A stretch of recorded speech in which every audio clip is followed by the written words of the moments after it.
কিছু কিছু মানুষের কর্মগুলোকে যদি আমরা স্বীকার না করি, জনসভাগুলোতে যদি একটু একটু করে বলা না শুরু করি, তাহলে কিছু সুবিধাভাগীরা এই সুবিধাগুলো নিতে আসবে। তো আমার সবচেয়ে ফার্স্ট প্রায়োরিটি থাকবে আমার মাঠের পরীক্ষিত নেতা কর্মীরা, যারা জীবন বাজি রেখে জনগণের অধিকার প্রতিষ্ঠা করার লড়াইয়ে আমাদের পাশে ছিল এবং নেতৃত্ব দিয়েছে।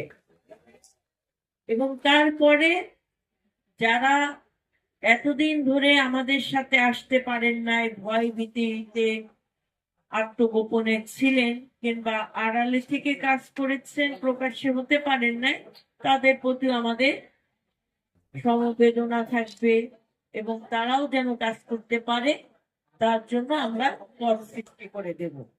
কাউকে হতাশ করব না। কিন্তু আগে যারা কষ্ট করেছে, নির্যাতনের শিকার হয়েছে, ওই পর্যন্ত আপনারা একটু দৌড়ান, আস্থার জায়গায় আসেন, তারপরে ধাপে ধাপে আপনাদেরকে। আজকে আমাদের অনেক মা বোনরা এখানে উপস্থিত হয়েছেন, অনেক মুরব্বীরা উপস্থিত হয়েছে, অনেক মা বোন সাহস করে বললেন আজকের এই 4 নম্বর ওয়ার্ডের বিভিন্ন সমস্যার কথা, বিশেষ করে মাদক একটি গুরুত্বপূর্ণ সমস্যা, সামাজিক ব্যাধিতে পরিণত হয়েছে। এই সামাজিক ব্যাধি থেকে কেরানীগঞ্জকে নির্মূল করতে হবে, মুক্ত করতে হবে।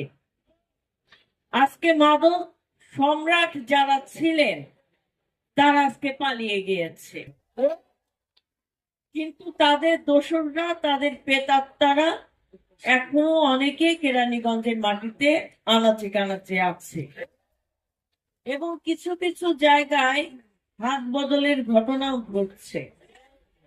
আমি খুব গোপন এবং গোপনীয়তার সাথে কিছু নেতৃবৃন্দ এবং সাধারণ জনগণকে, যারা রাজনীতি করে না কিন্তু সমাজমূলক কাজ করতে চায়, সমাজের উন্নয়ন করতে চায়, এরকম কিছু মানুষরে, আমি নাম বলবো না, তাদেরকে পুরো কেরানীগঞ্জে আমি টিম করে করে পাঠিয়ে দিয়েছি। অলরেডি 4টা স্পট, সুবাড্ডাতে 4টা স্পটের কথা আমি আমার নখদর্পণে চলে এসেছে। আপনারা আস্থা রাখেন, বিশ্বাস রাখেন। স্বৈরাচার ফ্যাসিবাদরে যেমন তার ঘর থেকে টেনে হেসড়ে বের করে থানায় অর্পণ করে দিয়েছি, এই মাদক সম্রাটদেরকেও একই কাজ করবে। আমার দলের যদি কোন নেতা কর্মী তাদেরকে প্রশ্রয় দেয় কিংবা তাদেরকে সহযোগিতা করে কিংবা তাদের সাথে হাত বদল করে এই ব্যবসা পরিচালনা করে, সেক্ষেত্রে তাকে কোনো ছাড় দেওয়া হবে না। কিছু বলবো না।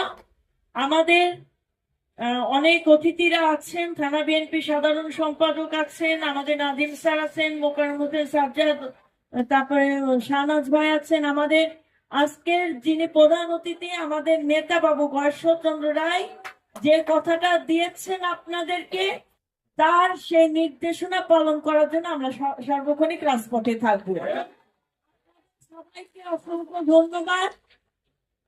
আমি মনে প্রাণে বিশ্বাস করি, যেহেতু আমরা সততা নিয়ে, সৎ উদ্দেশ্য নিয়ে রাজনীতিটা করছি, বাংলাদেশের জনগণ, কেরানীগঞ্জের বাসী, কেরানীগঞ্জের জনগণ আমাদের পাশে থাকবে।